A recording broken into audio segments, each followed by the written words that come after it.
Hello, everyone. Welcome to the Pink Cloud Frequency. I am your host, Brianna Wynn. Thank you so much for joining me today. This episode is all about comparison because once you've quit drinking, it's not always the cravings that trip you up in your alcohol-free journey. It's not always the habit or the 7 p.m. routine that gets you. Sometimes it's the comparison. It's seeing other people drink. It's the FOMO, that fear of missing out.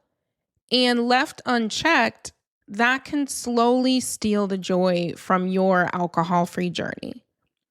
So toward the end of this episode, I'm going to give you practical tools to help you stop comparing in those moments when it feels heavy, so that you can stay grounded and confident and clear in your decision to quit drinking. Because the truth is, you didn't quit drinking to spend your time wondering if someone else is having more fun than you, right?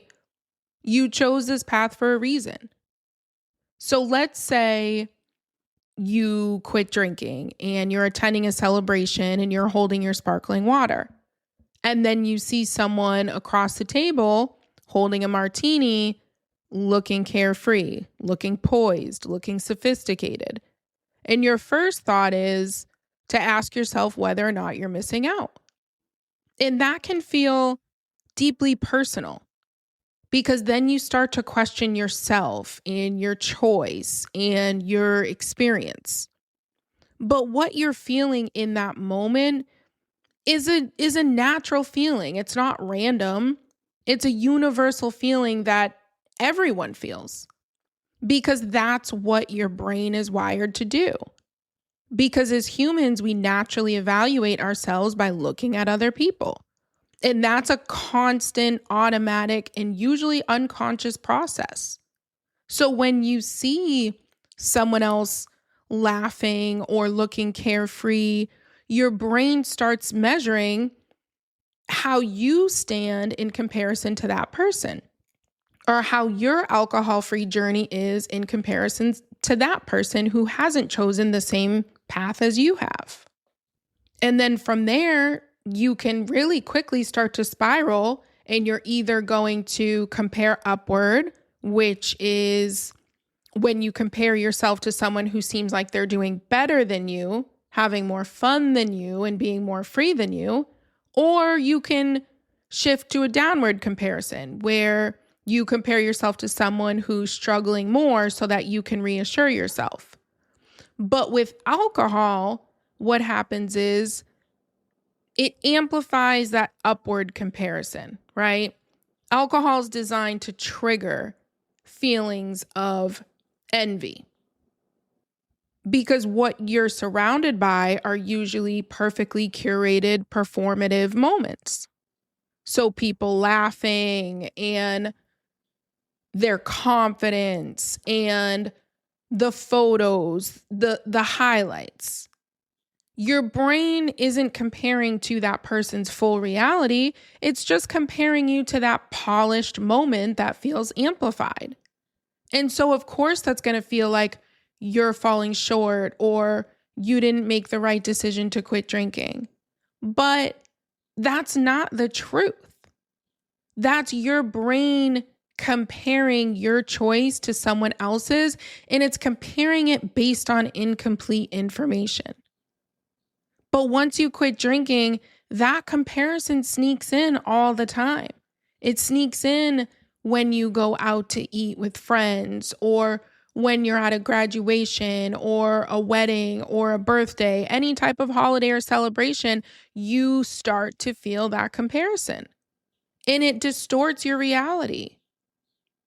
And the thing is, that comparison, social comparison, is linked to lower self-esteem and higher anxiety and depressive thoughts. And this is inside or outside of alcohol, right? This is just in general. So what you have to remember is your brain is wired to compare, but your brain is not necessarily seeing the full truth. Usually those curated moments, they are edited versions of someone else's reality. what you don't see in those moments is that other person's anxiety before they arrived. You don't see the second guessing or the internal struggle. You don't see the fact that a few hours later, they may have overdrank, or you don't see the aftermath even later that night or the next morning. So it's not necessarily that when you see that person, drinking that martini poised and sophisticated, that that's fake. No, but it's certainly an incomplete version of the truth. It's a watered down version of reality. Let's picture a mom who's wanting to go out with her girlfriends at night. And of course, she's rushing around because that's what we do. And let's say she's already 15, 20 minutes late. Her phone's going off with her friends asking if she's almost there. She wants to go. She told herself she needed to go. She needs what feels to be that reset or that break from reality. But everything is happening all at once. She's in the middle of a divorce. So she's dealing with lawyers and her children and co-parenting. Let's say the babysitter's running late in that moment. So now she's got all of this stuff going on. She's still trying to get a moment for herself to get out the door, meet with her friends. She's half ready, half pacing, trying not to snap on her kids, rushing them through bedtime, waiting for the babysitter who's late. And then she finally grabs her bag. And what happens? She can't find her keys. So now her heart rate's up. Now she's retracing her steps. She's moving piles of clothes, checking yesterday's coat. She's, rummaging through all the drawers. She can't find it. Her phone's still buzzing. Her kids are calling for her. So now she feels all that pressure built up at once. So then she finally finds her keys. And now she's on her way out the door. Oh yeah, she needs her water. She grabs her water bottle and what happens? She knocks it over. So now her water spilled on the counter everywhere. She needs to clean that up. And obviously in that moment, she's overwhelmed. And that is a feeling that mothers, that women, that we feel all the time, right? There's always chaos. There's always things that we're trying to smooth over. We're constantly trying to be in 10 places at once. But what do? We put our lip gloss on, we adjust our hair, we touch up our makeup, and we walk out the door. We show up to wherever it is we're going, and now we look perfectly composed. We're smiling. We order that drink, and it seems to look effortless. And we look completely put together. And so that's what others are often seeing, is that confident, composed, put together, carefree version. And then when you see that, your brain is thinking, wow, look at all the fun she's having. But you didn't see that chaos of just getting out the door. You don't feel that pressure in the weight of that person's life. You're only seeing the moment that was presented to you.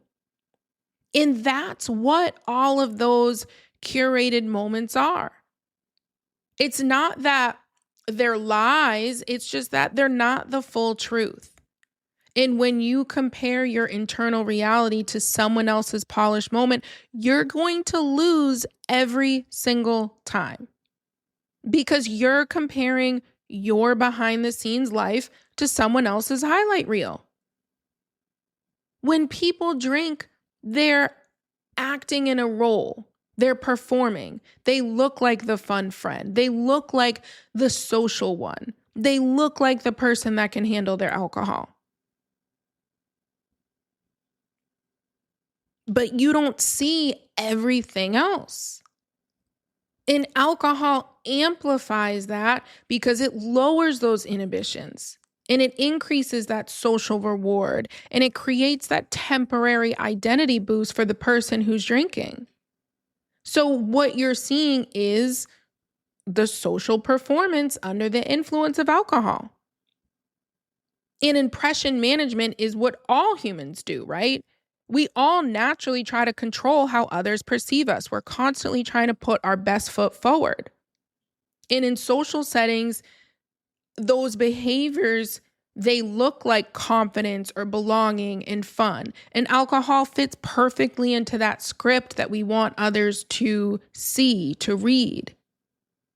There's a term known as the spotlight effect, where people believe others are paying more attention to them than they actually are.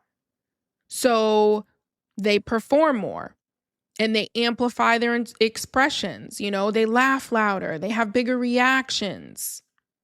And again, it's that performance that makes you, the person who's not drinking, that's what makes it feel so real. But the reality is most of that performing, it's emotional masking, because most people are using alcohol to avoid vulnerability in their lives or escape internal tension in their lives or smooth over any level of discomfort. So when you're seeing carefree joy, what's really behind the scenes is relief and numbing and coping, because people forgot how to employ healthy, natural coping mechanisms. Everyone just turns to alcohol now because it's the quickest fix that there is. So you're thinking someone else is more free than you or that you're missing out. But you're not seeing that internal experience. You're not getting the true authenticity of what someone else is going through. You're only seeing the first drink. You're not seeing the third drink, the fourth drink, or that regret that they feel later on. Maybe that person who's laughing is breaking a promise to themselves. Maybe they're waking up with shame tomorrow morning. And when they're using alcohol to cope, they don't have anything else in their lives bringing them any level of relief or satisfaction. So really, they are feeling empty inside. That person that you're looking at, they're looking at you, wishing they could get to the point that you're at. Wow, they wish they didn't have to drink. That person is appearing carefree, but they're privately struggling. And they're asking themselves, how come they just can't have what you have and just enjoy the dinner and drink a glass of water and not feel the need to order, 3, 4, 5 glasses of wine? A significant percentage of people who drink report wanting to cut down or quit, but feel stuck. They don't know how. A large portion of people who drink are actually living in ongoing tension within themselves. They want to keep drinking, right? Out of that identity and that social comfort. They feel like they can't give it up. But the bigger part of them also wants to cut back or stop altogether. And that push-pull is so common, it's just not talked about. Many drinkers report regret after drinking sessions. And a significant percentage say that they've tried to cut down or quit and have struggled to do so. And that's why you see more sober curious movements and dry Januaries and sober Octobers, because people are struggling with this. And they're willing to try to cut back for those 30 days, but then they struggle taking it any further than that. So while you're looking at that person who's drinking and thinking that you're the one missing out, that person is actually sitting at that table with you questioning their own relationship with alcohol. They're still performing, but you are now experiencing life and emotions as you should be. And yes, at times that can feel quiet or, not as socially validating, but it's also more grounded and more honest and it's more sustainable. So if you want to be successful in your alcohol-free journey, you have to replace that FOMO with reality. What is it that you're not missing out on? On hangovers, on anxiety, on regret, on blowing money. You don't have to worry about your confidence or self-trust anymore. You're choosing peace over approval in alignment with your true self. So it's not that you're missing out on anything. It's that you made a decision to opt out of what no longer serves you. So you can't compare your alcohol-free journey to someone else's alcohol-free journey or to someone who is still drinking.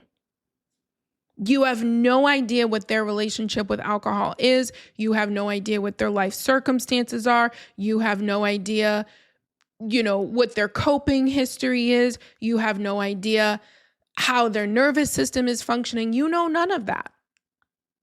All you need to do is stay in your own lane, stay in your own journey, stay committed to the decision that you made to quit drinking, and embrace that mindset shift.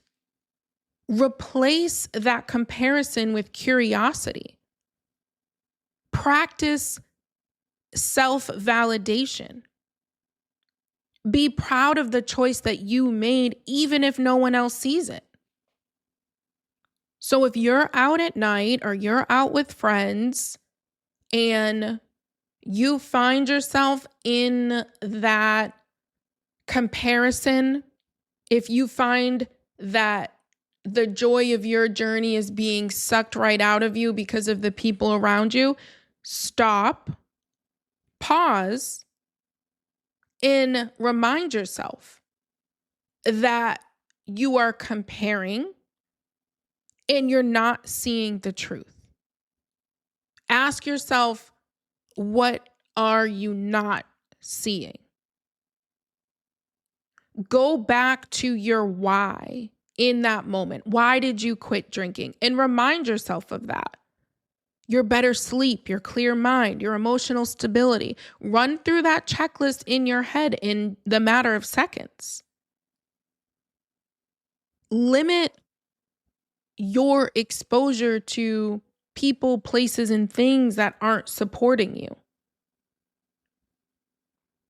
Limit your exposure to social media or any environments that trigger that comparison in you. If in that moment it feels too overwhelming, then you get up and you leave. What you need to remember in this journey is you're not missing out. You're not behind. You're not being deprived of anything. You're choosing long-term peace over short-term escape. So yes, that can at times feel challenging, absolutely. But stop comparing yourself to others. Because the moment you stop comparing is the moment you start actually living your own life and embracing your alcohol-free journey. So for your reflection today, ask yourself, where might you be comparing and how might that be stealing your joy? And try to reflect on one small alcohol-free moment that you had that brought you joy, that made you feel proud. So thank you so much for listening today. If this episode resonated with you, please leave a 5-star written review. Thank you guys so much. I'll talk to you next Wednesday.